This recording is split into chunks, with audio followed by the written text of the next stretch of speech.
These men come down here from New York and from Florida to find out my reasons on rock and roll music and why I preach against it, and I believe with all of my heart that it is a contributing factor to our juvenile delinquency of today. I 100% believe it. And why I believe that is because I know how it feels when you sing it. I know what it does to you. And I know the evil feeling that you feel when you sing it. I know the lost position that you get into, the beat. Well, if you talk to the average teenager of today and you ask them what it is about rock and roll music that they like, the first thing they'll say is the beat, the beat, the beat. What's up, everybody? Hey, welcome to After Loadout here in the Brookstone Studios, brought to you by Georgia Fire Hot Sauce, the Wallet Drum Key, and Signal Fire Agency. I am one of your hosts, Bryan Harris, here with my main man, Josh Green. What's going on, buddy? Josh, how are we? I'm good, man. How are you? A little free bird to start it out. Hey, USA, I'm still in it. Bro, hey, episode 14. Dude, Epstein would hit on this one, you know what I'm saying? 14, baby, we made it. Yeah, almost legal. I know, dude, we're like this, it's about to hit. Yeah. I told you, after 10, man. Teenager. After 10, We're a teenager. We're a teenager, man. We're going in our teenage years. And we growing hair in some really weird places. I know, dude. I read on a 12th grade level. What's going on, man? How are you? I'm good, man. I do want to just go ahead and bring up something, just get it out of the way. But man, did you read about what happened in Cincinnati at Riverfront Live? So I've seen some stuff. So you're more knowledgeable. You're gonna have to tell me like what's kind of going on. Well, I mean, I don't know. And obviously it kind of got overshadowed in the news by another mass shooting in Texas. Well, dude, okay, so let's talk about this too, because like I know the war and stuff's going on, but dude, I've heard, and I don't know if this is so true. The Texas has something to do with that, apparently. I don't know. I don't think Cincinnati does, but I know those guys in Cincinnati. Like I've got a confirmed show at Riverfront Live right now. Tim Jordan, the owner, has been nothing but fantastic to work with for years.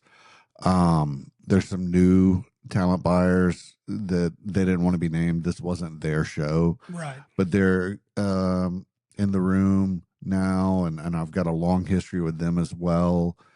And just I've been to Cincinnati once in my life, and I really enjoyed it. Southgate House is another venue. Morella, Raleigh over there. Cincinnati just really impressed me the one night I was there. So yeah.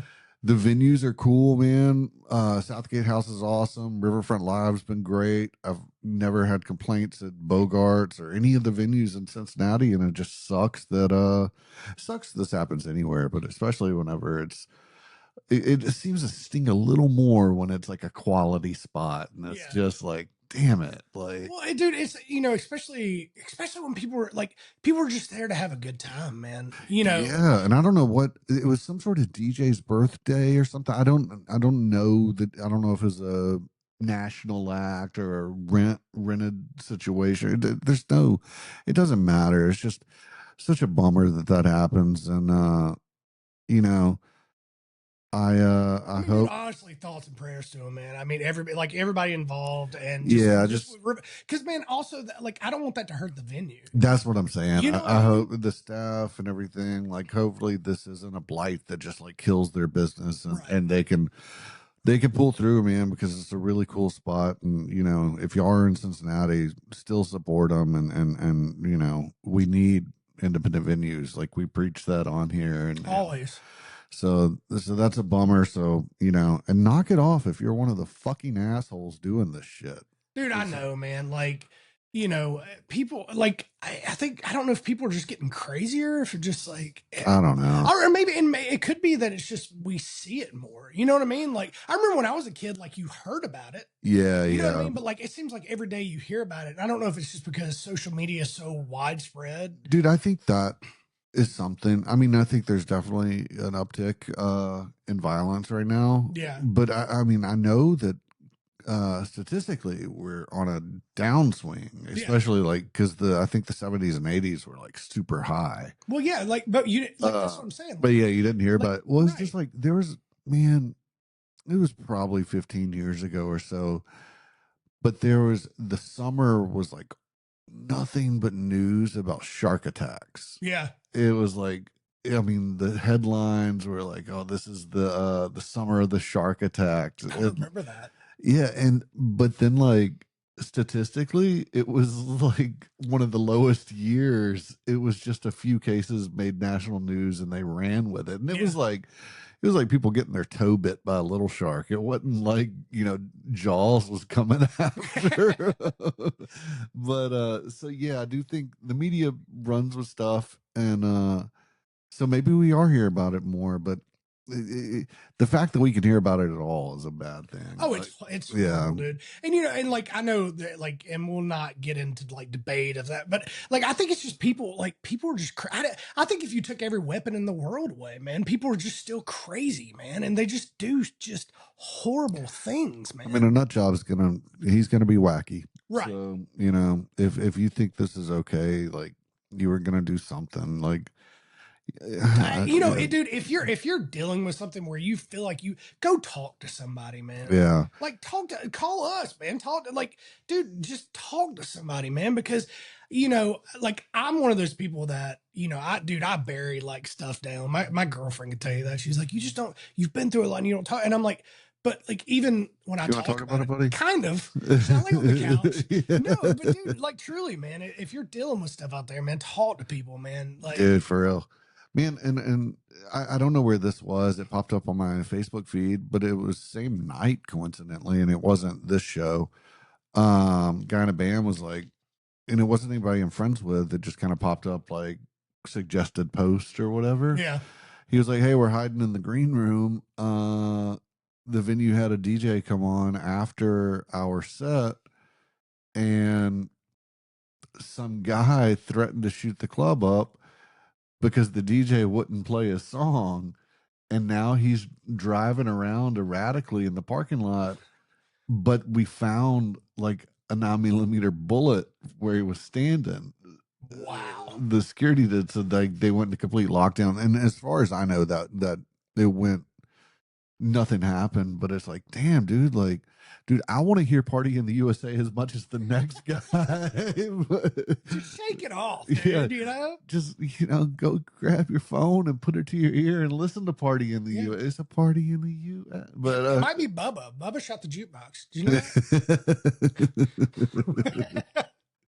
No, it's horrible, man. I hate this stuff that happens in this world we're living in. Yeah. So everybody just love each other. Me and Josh love each other. Love on your brother. Love on your brother. Everybody get together. Oh man, but dude, yeah. Yeah. All right, but yeah, enough of that. Yeah. Hey, thoughts and prayers to everybody that's involved, man. Yeah, Tim. Yeah. Come out. Yeah. Let's not let this ruin a good thing. And if you're doing it, knock it the fuck off. Yes. Anyways, moving on from that. Happier note. Friday night we hung out. We did. I like our Friday night hangouts, by the way. Yeah. It's good, man. Yeah, me, you, our girls went to a nice little rock and roll concert. Dude, it was I was talking to her after about like, because I work at Brooklyn Bowl, and I'm touring musician. You almost forget that world exists. Dude, you know what I mean? I love it. I do too. The shows, for those that don't know, is at the 5 spot, a small 200 cap. Yeah. I mean, great crowd. Yeah, great crowd, great club, great sound. I mean, it's a throw and go. Throw and go means you don't usually get much of a sound check. You might line check. Yeah. Throw your instruments on the stage and you go. And that's a Nashville like specialty. Like that's the thing here if you're playing these showcase clubs, but surprisingly sounded, and most of them sound really well. Like it sounded good in there. And all 3 bands were kick ass. Yeah, what was the bands? It was the Damn Shames, Otis. They were great. And Nigel Dupree and the Heat. Okay, I wish he would have made this announcement later, but the bass player was from Saliva. Yeah, his usual bass player was sick, I think, ruptured his eardrum. Dude, after he said that the whole time, I was just like, that's the dude from Saliva. Like, click, click, boom. Like, I'm like, what? Dude, they rocked, man. It was great. Yeah, I thought it was a really, really kick-ass show, and I love going to a nice little rock club every now and then. I do too, man. And it like, and I haven't been back to the Five Spot in a while. Yeah, I haven't been in years, and I love think, that spot. Yeah, I do too, man. But I think the show Nashville kind of ruined it for a while because, like, dude, everybody went there, and it was always just so packed. So, and this is, it's been probably. I moved up here during the first season of Nashville, and yeah, it was packed.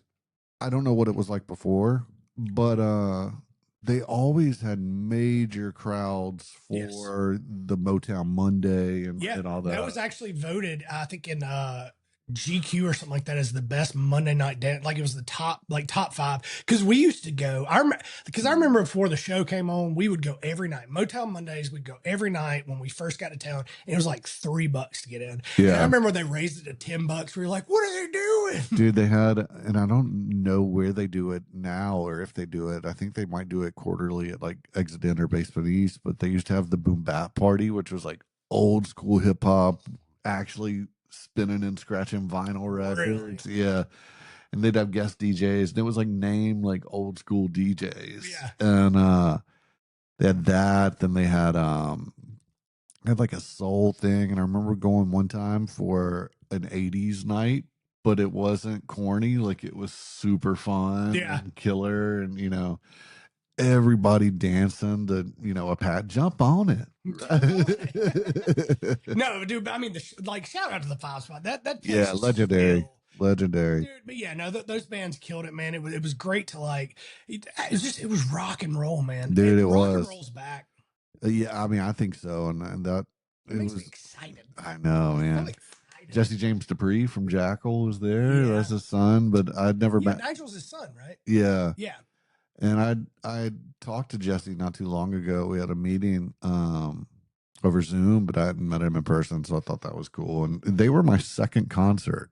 Really? Yeah, my first concert, I think I mentioned it on here, was Pantera and Skid Row. Mm-hmm. I remember. Probably less than a year later, give or take, I discovered.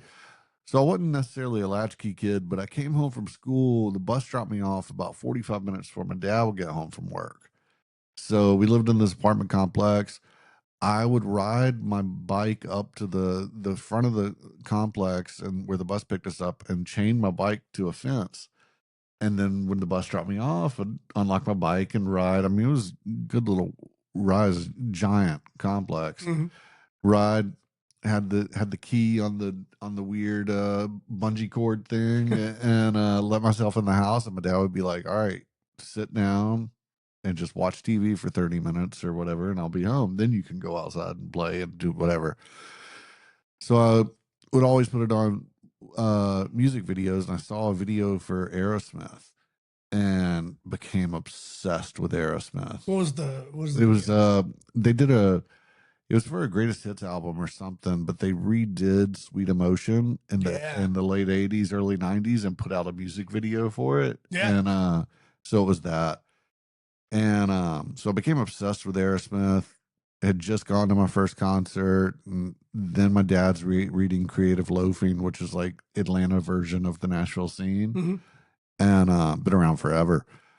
I see this full page ad for the Get a Grip tour, and I'm like, Dad, we gotta go. We gotta go. Yeah.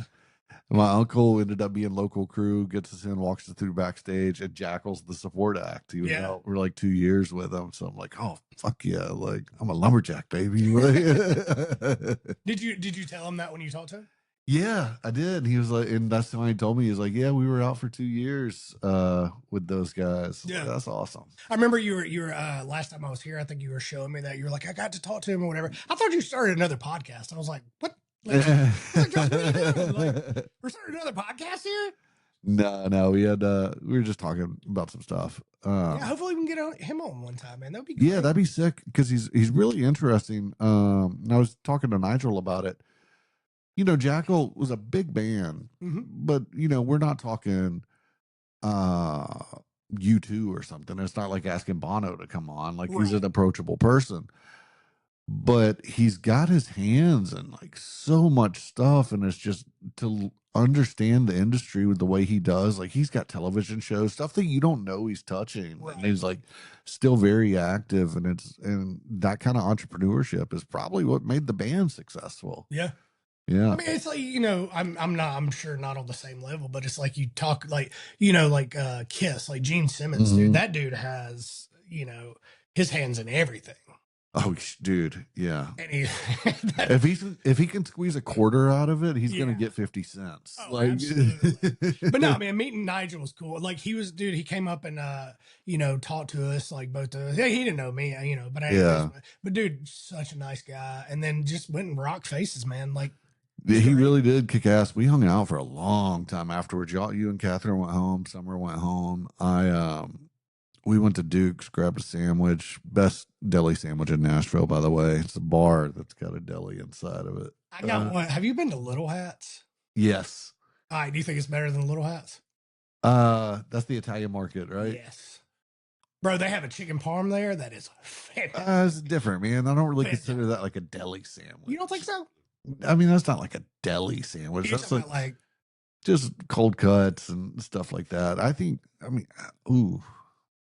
We could do a bracket. Yeah, deli sandwiches. Little Hats is really good. Yeah. But then I found a better Chicago Italian beef. Where? Campione's. Where's that?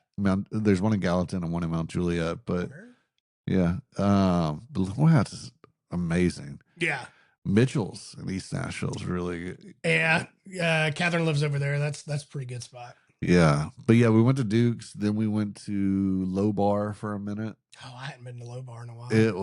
We had our Christmas party there. That was the Christmas party. No, we went to Ernie's. Ernie's, yeah. Yeah. Well, it's all over in the same. Yeah, it's right next to each other. That's where we went for the Christmas bar.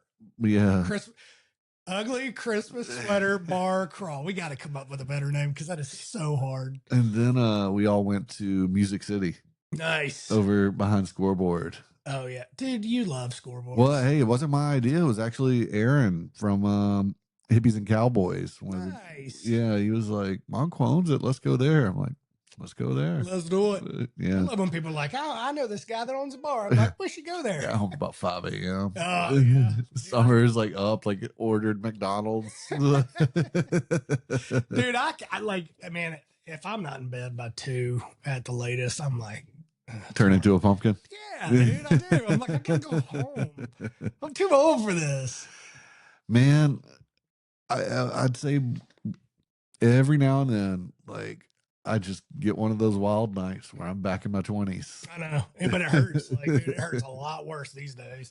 Well, I had that McDonald's, so I ate and then went to sleep. I'm sure you felt great the next morning. Dude, didn't feel that bad. Really? Yeah. Look, dude, I keep this giant thing of water next to me. Yeah. This is good advertisement, by the way, because what is that? Is that them Dirty Roses? Yeah, it's a Yeti. Oh, yeah. Wait, did they make those or? Nah, man, the website lets you customize stuff. Yeah. And I've got their logo file, the PNG, Nice. So I uploaded it just to see how it would look. And I was like, oh, God, it was like $80 or something. But like once I saw it, I was like, you gotta have it. Yeah. I wish I had never done it, but hey, man, I keep that high quality H2O on me. That's a high quality H2O. Dude, I want you. Look, don't mess with me, man. Like, dude, that thing is heavy. Look at that. Like, swing that around. Oh, we need to talk about this because I don't think people realize we're actually in the same studio together. Yeah, somebody said that. Yes, they were like, "Are you guys in the same studio?" Yeah, so me and Josh we do this podcast together at his house here in the Brookstone studio. Yeah, my office / listing room / podcast studio. Which, I mean, it's a great setup. You got great records and your CDs over there. And you got some gold records CDs.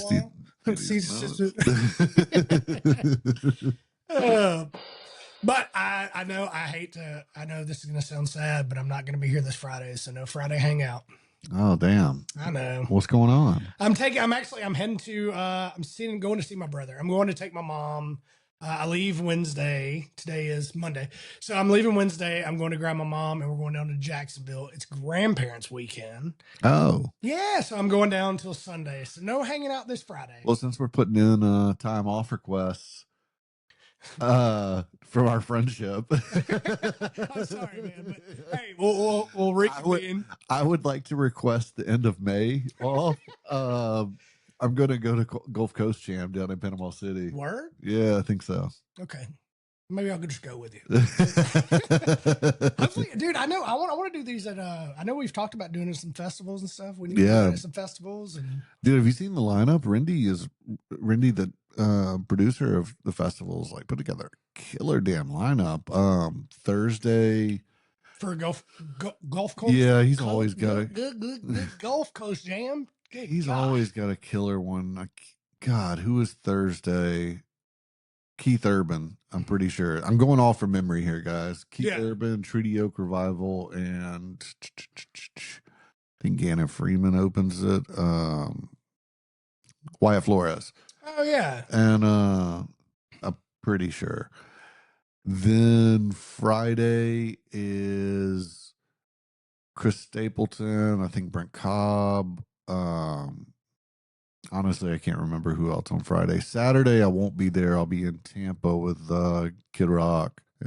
But Saturday's a sick one, man. Riley Green, Co Wetzel, Old 60. That's a good lineup. Yeah, and then Sunday is Posty. Nice. Muscadine. Nice. Forget who else. And them Dirty Roses. That's gonna be a good lineup. Yeah, dude. I'll tell you because and apparently all you can eat oysters backstage. Hello. Hello. So I might put the festival out of business. Oysters ain't cheap right now. Market price on oysters is not what it used to be. They're like, dude, we ran out of Jaeger and oysters. Never invite Josh back again. But yeah, I'm looking forward to it, man. I haven't been to the beach in a couple of years, so take your sunscreen. Yeah, dude, I can't, man. If I go on the beach for like 3 minutes, I burn. People are like, "Are you okay?" I'm like, I don't wear it, and I should. I know. I always say I put on my SPF Bud Light. Just don't worry about it, and then just wake up the next day just burnt. I got sun poisoning one time. Yeah, that sucked. I was like fine. But the way I was sitting at the beach, my shin was like, because I was just in one of those lounge chairs, the like low beach chairs. My shins were just taking the sun, and we were behind Sharky's, so I kept going and getting me one. He kept going and getting me one of those frozen drinks, and I'm feeling good. Breeze is going. I didn't realize like how hot I was. Yeah. Oh, dude, I couldn't walk for like a week. Dude, I haven't heard that name in forever. That's like Club La Vila. Like, I was gone, man. I know, dude. Sharky's and Club La. All right, here's the thing. If you have ever been to Club La Vila, you are too old. Your back probably hurts. I've been to La Vila. I know. Your back probably hurts on it, dude. Like, well, the old Spinnaker, Steve Smith bought that. They're opening a Tootsie's at the old Spinnaker. Really? Yeah. Dude, like a giant. There's been a Tootsie's in Panama City at Pier Park for a little while. Yeah. But they're opening like a giant, like bringing back the old school La Vila Spinnaker, like mega club thing. I can guarantee you, if you're from McCall, Alabama, and you're listening to this podcast, you've been to Club La Vila, I promise you. And you've been on that strip throwing beads. Yeah. You know what I'm talking about. And if you're young, your mom's been there. Dude, I remember one year, man, I had this yellow Jeep, and it was a Jeep Wrangler, and in the center console, it had a plug so you could put ice in it. So it was like me, my buddy Bryan, Chase, and we just put a bunch of beers and just went down the strip. And it was the most fun. Yeah, I mean, how far was Birmingham McCalla from Panama City? Yeah. Back then it felt like 15 hours, but I think it was like 5. All right. So Columbus, where I grew up, 3.5. Really? Yeah. You'd go down to Dothan and, an hour from there or whatever, hour and a half. Yeah. Back then it felt like forever. Yeah. Yeah. And it's all state highways. It wasn't the interstate. So, it felt forever, but 3.5 hours, like it was nothing even just to take a day trip down there. Yeah. But man, I remember in high school, Spring break, baby. I wanted a geo tracker, just to those little Jeeps, just to cruise the strip. I'm glad I didn't get one. Those, they didn't hold their value like I thought they would. Dude, I wonder if we would beat up our younger selves if we saw us now, because the stuff we did back then, man, I'm like, dude, we were such dorks, man. And we thought, I thought I was pretty awesome. I know, and we I might thought have we were peaked cool. back then. We thought we were cool. Well, Panama City was so different. Back then it was. Now it's all condos. Back then it was family owned, like 1950s motels on the beach, rooms for $40-50 a night. Yeah. And it was old school family owned. So like you might be 16, but if you could get your parents to call and put a credit card on file, they didn't care. Like, no. Dude, we did that. Or somebody that sounded like they were your parents. Or your brother, just get your brother to go down there. Yeah. I'll tell you about Panama City one day. It was a good time back for sure. And it's the Redneck Riviera, and I still love going down. I wonder if people still ride like during spring break, if they still do the strip and like. I don't know. I think it's kind of lost its appeal, but I bet they still go. I mean, it's the best beaches ever. Like the sugar sand, like it's the best beaches. Dude, there's still like some 50-year-old that's still on the strip. Keeping the dream alive, baby. He was like back in my day. Spring break 96. Yeah, keeping the dream alive. That's what he's listening to too. In his Trans Am. Yeah, man. Yeah, speaking of festivals and events, did you see the Metallica announced their Sphere residence? Yeah, dude. Are you going? Sphere is so expensive. Dude, it is. I want to go, though. I want to go. You know who was at the Sphere that I wanted to see? Who? The Backstreet Boys. Oh, damn. I love the Backstreet Boys. I'm an NSYNC guy myself. Oh, that's the dumbest thing you've ever said on this Baby, podcast. bye. No, I know. Metallica, dude, like that's going to be... I think Chris Kirkpatrick might be my neighbor, actually. Really? Like somewhere around here. We should find him one day. Yeah, I got a community, I don't know what it's called, like a lifestyle magazine. I guess that they send it to everyone around here. Yeah. And him and his wife and I think kid was on the cover. I threw it away. I don't have it anymore, but it was like... Did you throw it away? Or did you frame it? I should have framed it. Maybe if you see him What's funny was I saw him at Brooklyn Bowl. Yeah. At the Red Clay Strays album release show. Dude, everyone was there. Chris Kirkpatrick, you could get your ass sorry, I was spamming that. Chris was there. Theo Vaughn was there. Zach Brown and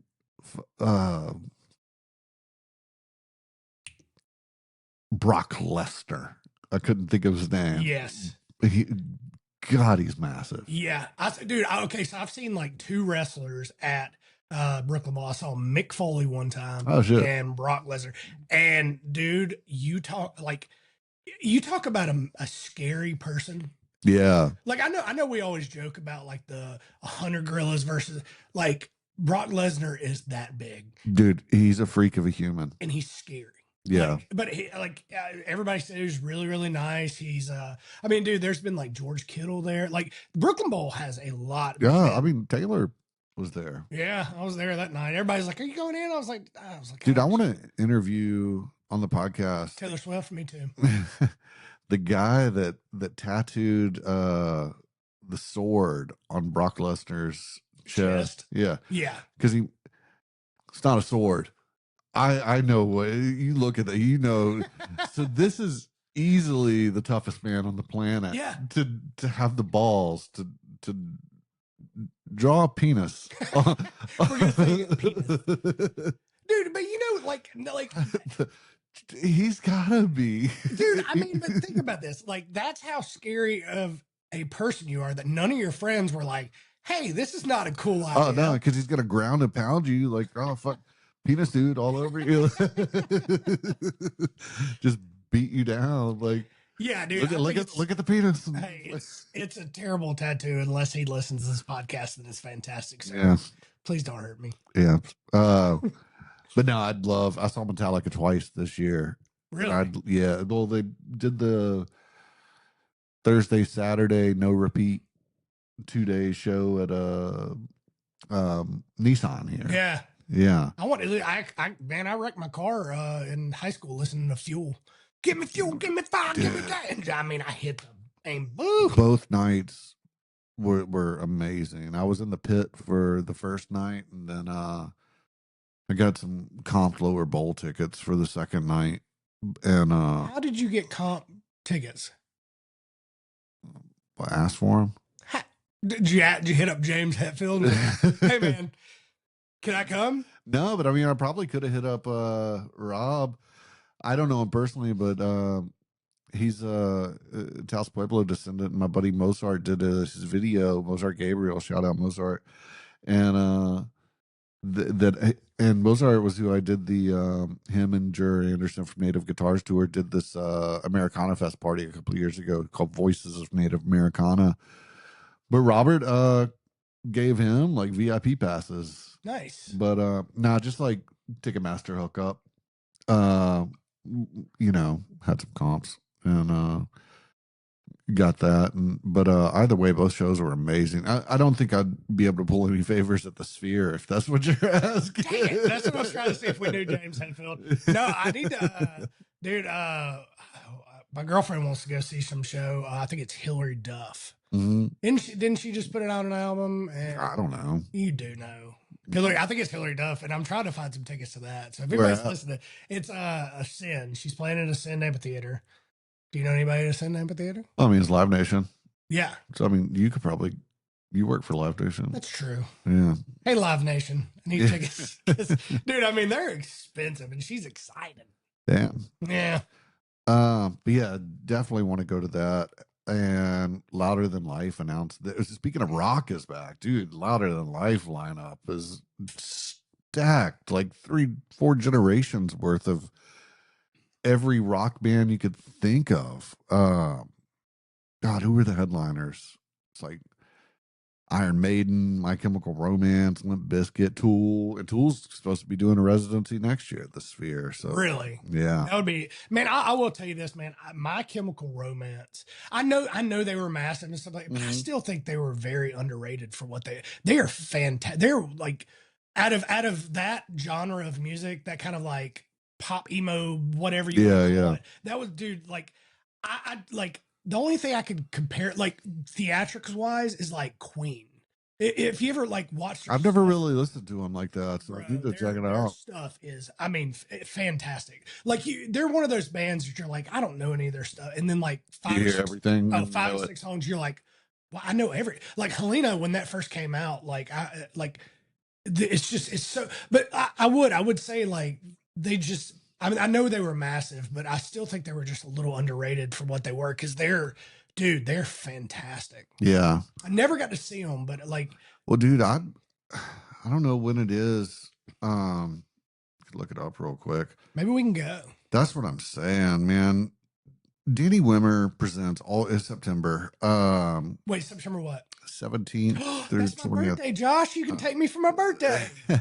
Let's go for my birthday, bud. I mean, it is crazy. The line at Megadeth on the farewell tour, Mastodon, which is gonna be weird without Brent, Danzig, Gojira. Like, I'm just scrolling through here. Pantera. Apparently their only US show, which I've seen Pantera a few times. Do we have any connections to get in?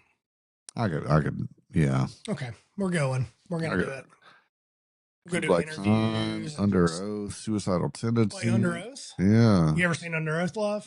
Fantastic. Saw him back in the day. President. Nice. Guar. You ever seen Guar? No, but I know it would be. I saw him at 16. Blood for Blood reunion. That's nice. Yeah. This is like. And where's this one at? Louisville. Okay, that's not too far from here. Let's go. Yeah. You'll take me for my birthday? Maybe, man. I want to go, so I'll look into it. I ain't camping though. So no, let's get an RV or something. That'd be sick. Or like a tour bus. That'd be real sick. Let's do that. All right, we're doing that. Anybody got to hook up on a bus? Let me know. Yeah, hit us up. All right. Kind of breezing through this one. Yes, sir. You ready? I'm gonna let you lead this. All right.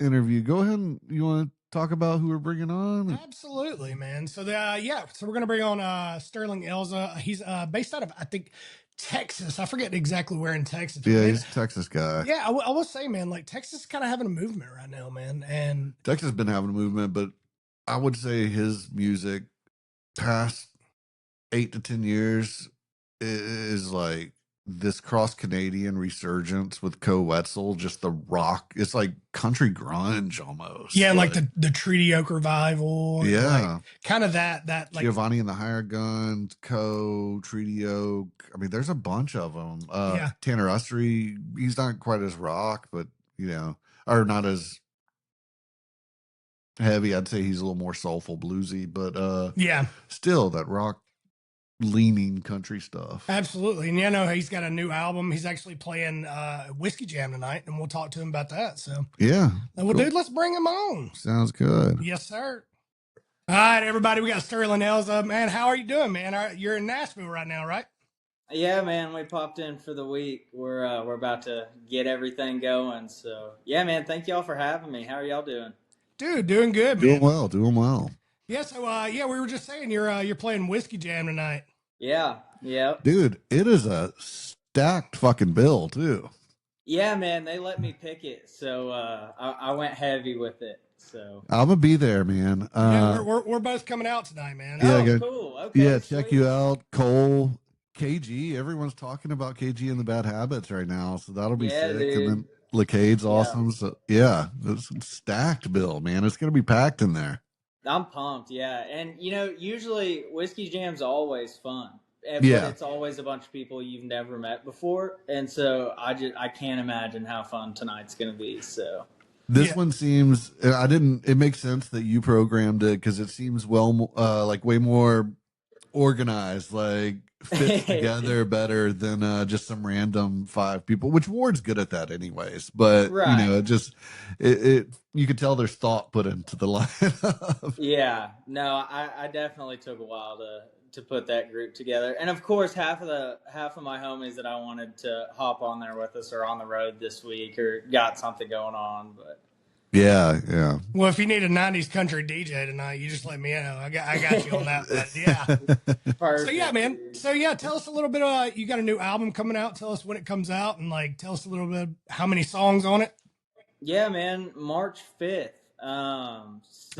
This Friday. Yeah. This is it's the start of everything this week, pretty much. But yeah, man, I wrote those songs like 5 days in a row. I was going through a breakup at the time, so it just kind of flowed out pretty easy, and I was here in town anyways, so we busted them out. I recorded some of the songs here. I went back home and recorded some of the songs, and we just kind of ended up with not quite enough for an album, but enough, and so we figured we'd put something out at the beginning of this year and give me something to tour off of, and also give me a time to just step back a little bit and start working on the next record, which has been great. We finally got everything in place with the EP that we're about to roll out, and got everything done early, so that's given me a chance to work on the record and stuff. Awesome. Yeah, did you record it in town or did you record it in Texas? Both. I whenever I'm here, I work a lot with Andrew Bayless, and then I go back home and I work with my guitar player Nate. So it's kind of half and half. Gotcha. I think the songs we do here are a little easier for a new listener to digest, and that brings them in a little bit, and then they listen to the stuff we do back home, and it's a little rowdier and straight up in your face. So kind of gives them best of both worlds. You mentioned touring after this. What are your touring plans, and what's your previous touring been like? That's kind of the focus on this podcast has been independent touring and how bands can get started actually doing that. And I think Texas is great for it because obviously it's got that built-in dance hall scene that people enjoy and embrace their own and original music. Right.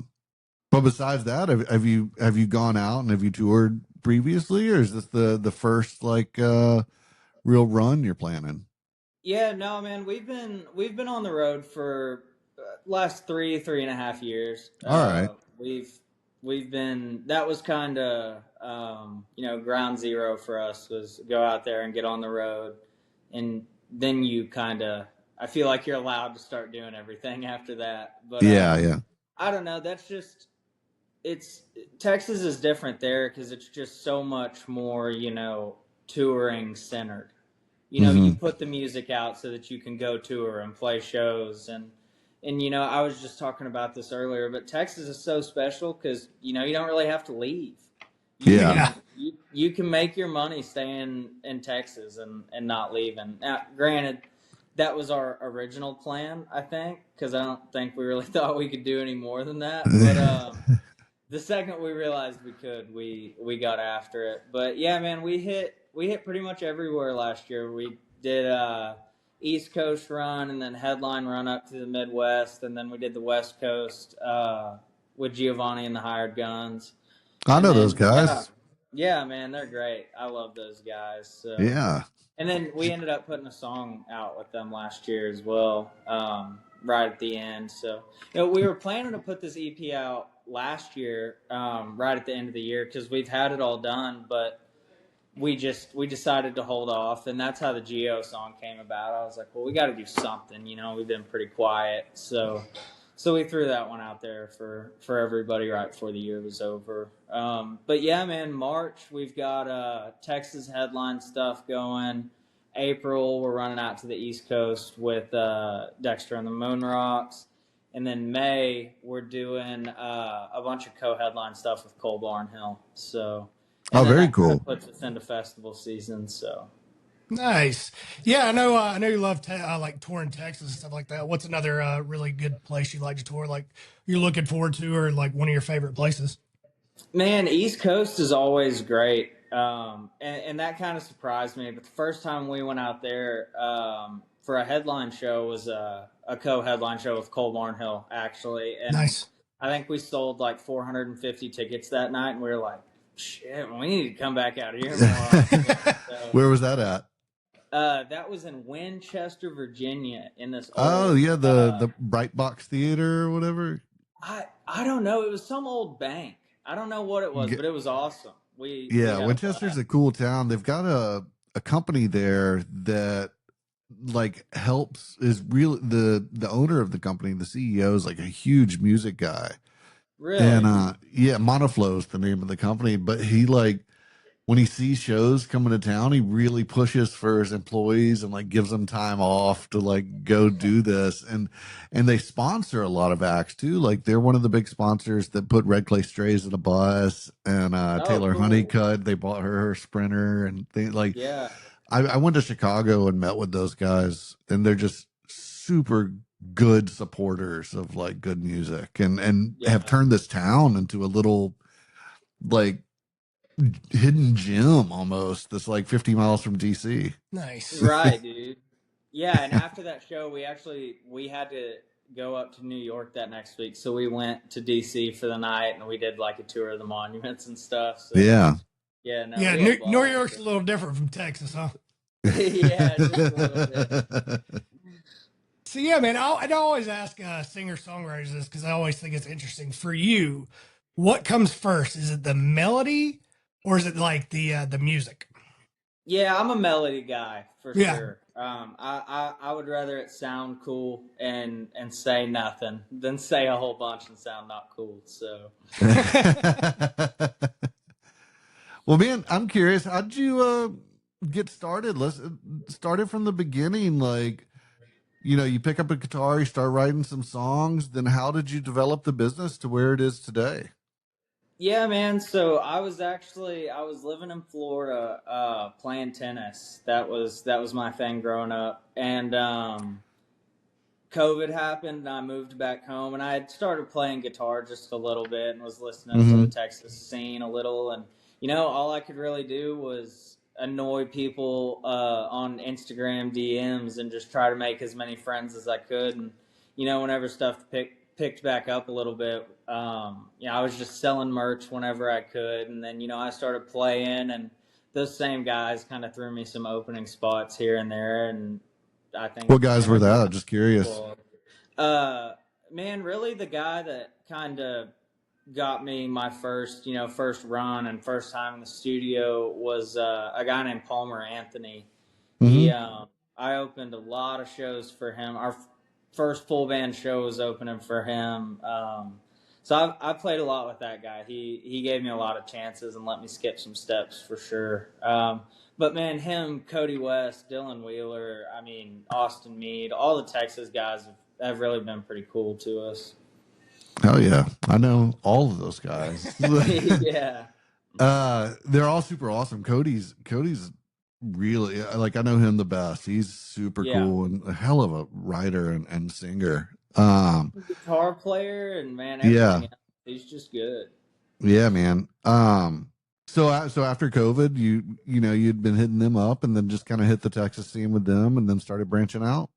Yeah, pretty much whenever shows started, happening again. Me and my, now camera guy, Wes, who was just, my best friend at the time. We didn't have shit going on.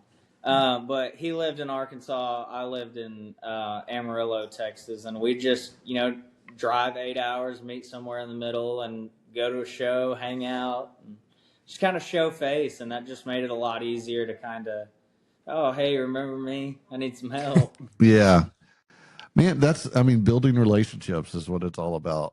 Yeah, that's what we always talk. Yeah, that's what we always talk about was this, man. It's just, man, it's always getting out there and meeting people, man. Like, yeah, give a little, like, you said you kind of meet your buddies and said, like, you're kind of doing this together, man. Like, and we always talk on the podcast of like giving artists advice and stuff. Like, give artists advice about that, man. Like, what's something they can do, like people they can reach out to and stuff like that.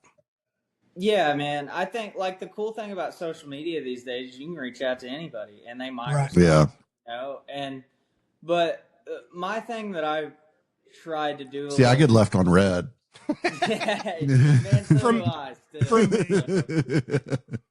And that's just Bryan. I just tried to just provide a little value, wherever I could. Whether that was, grabbing energy drinks from the gas station or selling merch for free or, hopping on the bus and last minute and going, but it was just, you got to be down for it. I mean, none of the music scene is planned out and easy, and you kind of just got to be ready to run and ready for it to suck, Yeah, just get out there and suck as much as you can until it gets good. Exactly. So tell people what they'd expect when they come to see one of your shows, man. Like, what do you want them to take away from your show? Man, really, I think in the coming years we'll probably try to, whatever the word, curate our show a little more. But man, I'm still young. I'm 22, so we're it's still balls to the wall. It's heavy. Hell yeah. It's loud. And I think, the more slow songs I write, the more slow songs we'll add in. But every time I try to write a slow song, it ends up not being a slow song. So I think the closest I got there was Next Week, but maybe I'll try it again. I don't know. Everyone likes a drinking rowdy song. Yeah. And I think, right now it's just our whole plan and I guess kind of brand and vibe is we're just having fun with our buddies. Like that is literally all it is. I'm not trying to write songs that are going to blow up. I'm just writing songs with my buddies and people happen to like them, which is great. But, we're doing good. So as long as we're having fun, I think, there's not really any stopping it. I mean, that's what it's all about, right? If it's not fun, go work at a bank. Yeah. Exactly, dude. Like, I think it's, there's gonna be not fun days on the road, of course, but that's just, you can have shitty days anywhere. Those are usually the days after a really fun one, though. Exactly. You do it to yourself. What was the moment or show or whatever that it just kind of clicked where you started to feel like there was real traction and like, all right, like I'm fucking doing this, or I need to, this isn't just a hobby anymore, Yeah, we played the Blue Light Live in Lubbock, Texas. Lubbock. And it was the middle of summer, so, college town. I was expecting like pretty rough. Yeah.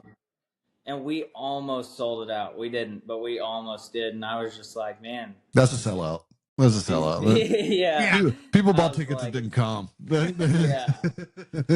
I was like, man, it's the middle of summer in a college town, and they just packed this place out, knew every word. I was like, we might be onto something. Yeah. And then, really this past year, getting away from Texas, Oklahoma, Arkansas, going places like California, and there are people there that know every single word, and it's just like pretty wild. What are some of those other places like Winchester that are away from that red dirt area that you're just like shocked at and like can't wait to get back? Man, West Peoria, Illinois. Cruisins. Really? Yeah. We played there like a year ago, 2 days ago. We played it on February 28th. So those people were there to fucking drink and nothing. And did Wayne take you out to dinner? Man, we just chilled in the green room the whole time. I Gotcha. podcast with Austin, and yeah, man, we had a great time. And so I'm ready to get back up there. We're playing Tailgate and Tall Boys again this summer too. So that whole area, I mean, Illinois has just been great to us. Dude, there's a lot of places there too. Like you got West Peoria, you got the Castle Theater in Bloomington. Like there's tons right around there. And then you're not far from Chicago, Davenport, Wisconsin Dells. Like there's tons of spots up in there. Yeah, we're playing Wisconsin for the first time this summer. I'm excited about that one. Where are you guys playing? Festival or what? Yeah, Crossroads. I think it's Crossroads. And it's like X41 Crossroads or something like that. Yeah. Dude, I'll tell you right now, man, or not Appleton, but Wisconsin, man, you talk about some people that drink, and I realized why. It's because the beer and stuff like that is so cheap up there. So they just drink all the time. Oh, dude, you're going to have a great time there. Good deal. You're talking to a Texan about drinking beer. I'm telling you, they drink a little different up there, man. So just be careful. Yeah. No, I'm pumped. That'll be a fun one. Well, dude, what's next for you? Like, obviously the road, and you said a full length after that, but anything hard plans that you're focused on chasing? I'm starting a clothing company sometime this year. We've been working on that for a little bit, so that's cool. We're gonna try to roll that out this year. I think do the first drop for that, and that'll be called Midnight Friends after the song. So I'm really excited about that. But man, other than that, we're just gonna keep making a bunch of music, keep playing a bunch of shows, and just keep grinding it, keep building the fan base. Yeah, keep driving. Hell yeah, man. Dude, tell us about your tennis career. I heard that was a big thing. I was told that I should probably challenge you to air hockey. You probably think you're pretty good, huh? Dude, man, I'm pretty cold at air hockey too. I don't know. Ask Catherine, ask Bryan. Listen, I'm not one to mess with on the table. Well, hey, dude, I'm going to see you tonight. You find an air hockey table. Oh, that's a challenge, dude. Now, so Sterling, tell us a little bit about the tennis career, man. Like, who was one of your favorite tennis players? Because I played as well. I played like high school and played a little bit in college. Favorite player was Forrest Gump. Forrest Gump. No, but I'm older, so I grew up in like the Pete Sampras, like Agassi. That was like, and then the next was like the Federer, Nadal. Like, so who was your favorite tennis player? I was a big Nadal guy, but also I always thought Agassi was the coolest. The long hair and the jorts. He was on meth most of those matches. Like he's admitted to it in his autobiography. He's just the man, dude. He was the man. So I was a big fan of him. But that was my thing. I started playing when I was 3, and pretty much that was my childhood, and just ripped it until I got tired of it, and then went and found something new, and here we are. You started strumming the racket, and then Yeah, dude. So, all right, so yeah, we'll hit around, and then you and Josh could play some air hockey, and Let's just do take it. it easy, man. My knees are getting bad. I got to restring my rackets. Well, Sterling, man, I really appreciate you coming on. We're looking forward to tonight. Dude, it's gonna be a blast. Yeah, what songs are you playing tonight? Tonight, okay, let's see if I can remember. We're playing Happy Never After. Oh, set list right here in front of my face. Happy Never After, Midnight Friends. Next week, Happy Pills, which is dropping on the EP, and then Wasted, and then we're playing Pick Your Reasons. So Nice, Oh, yeah. man. Well, hey, we can't wait to meet you in person, man, and we appreciate you coming on and looking forward to tonight, man. Whiskey Jam's gonna be a good one. yeah, man, thank y'all for having me. I appreciate it. Absolutely. All right, everybody. Appreciate it, man. Sterling Elza, everybody. Appreciate it, brother. All right, Sterling, that dude, nice guy, man. That Texas boys, man. Dude, it's a real scene out there, and it's been for a long time. Mhm. I would say, I don't know who started it. I'm sure Josh Crutchmer could come on and tell us, and he's wrote the book on it, literally with like Bolin and Cody Canada, Yeah. and Jack Ingram and all these guys. And one thing that I think a lot of them didn't do in the early days was leave Texas. Yeah. Because they're making so much money, because Texas, I mean, it has its own radio chart. It really embraces them. So everybody's like trying to make it in Texas. But these early acts didn't leave, and the young acts are like, especially starting with like the Coes and all that, they got real smart. It's like, all right, I can make $1 million in Texas, but like to expand beyond Texas, like I got to get out early. I can't wait till I'm 50 and then trying to build a career in Massachusetts. Like a little to it, yeah, dude. I remember when we first like started touring with people from Texas, and they would always show up in buses. Yeah. And I never understood why, but it's truly just because, dude, it takes you like days to get out of Texas. And it does. Like, dude, you really could. You could tour Well, it's also, Texas. Yeah, I mean, you can, Yeah. and people do, but it's also a big thing there. And I don't know why, I don't know how it became a thing, but they buy buses. Yeah. So like Nashville, everyone leases a bus. Yeah. But they buy a bus and just get, I don't know if Texas is lax on CDL laws or what, but I'm pretty sure it's just like they're just giving them their out. friends. They're just giving out buses in Texas. Well, I just think their friends drive. He's like, hey man, my dad drives the bus. You want to just use his? I watched the bus driver not be able to park once with a Texas act, and the TM was like, move over, I'll back it up. Dude, that's hilarious. But no, man, Sterling Elza, dude, I'm really excited to see a show, man. He has that like Oak Tree revival kind of Treaty Oak, Treaty Oak revival, and kind of just kind of that sound. So I'm really excited to hear him tonight. And I mean, Whiskey Jam, what a nice kid too, dude, really nice guy. I thought he was a little older, man. He's 22, man. I mean, good for him getting out there and doing it.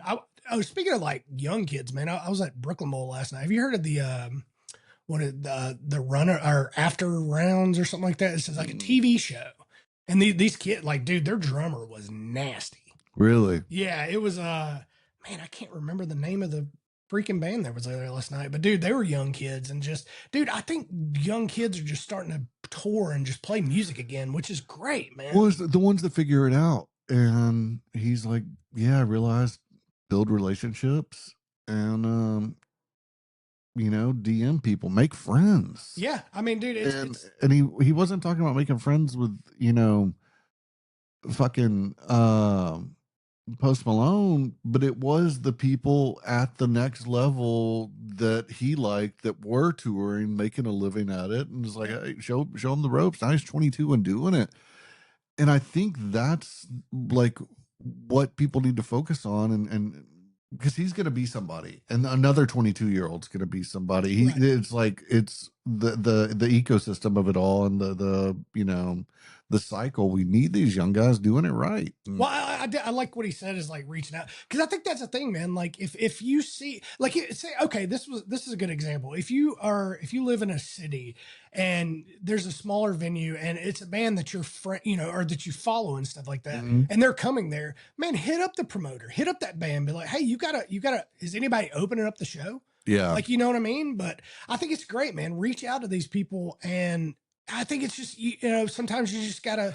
You know what? That actually, I want to say something, and maybe I should have said it before, but I get hit up a ton about people wanting to support Them clients. Yeah. Not just them, but The McCullough kid. yeah. Yeah. And you know, and it's always been like that with every client I have. The one thing I hate is when they just send me an email like, hey, I'd like to open for so and so. I'm like, okay, the fuck? What am I supposed to do with that? Right. Like, give me the date Yeah. that you're wanting, not some bland email. I'm not gonna put you on a tour if you're a nobody. Like, yeah, but, give me your tour history. Give me, you know, something. I mean, if I really dig you and the band's friends with you, maybe, but like just a cold email or we don't know you, like we're not going to give you a whole tour.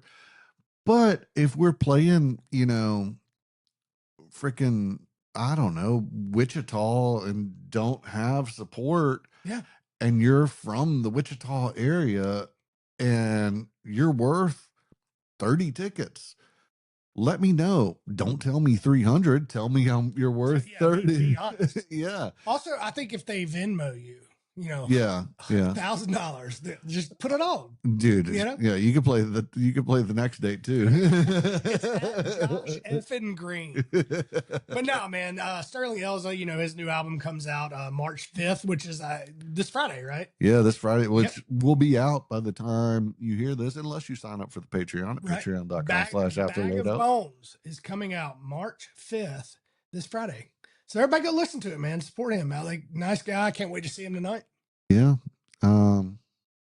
He'll probably give us a shout out tonight. Probably be a little upset after the ass whooping he's about to receive on the air hockey table if I can find one downtown. Yeah, and if I was like a little bit younger and still practice up, I'd play him in tennis, but he would just smoke me. He's 3 years at IMG. I bet he's pretty good. Yeah, probably good. All right, guys. Well, tell them about the Patreon. Yeah, patreon.com. So the new schedule's going well.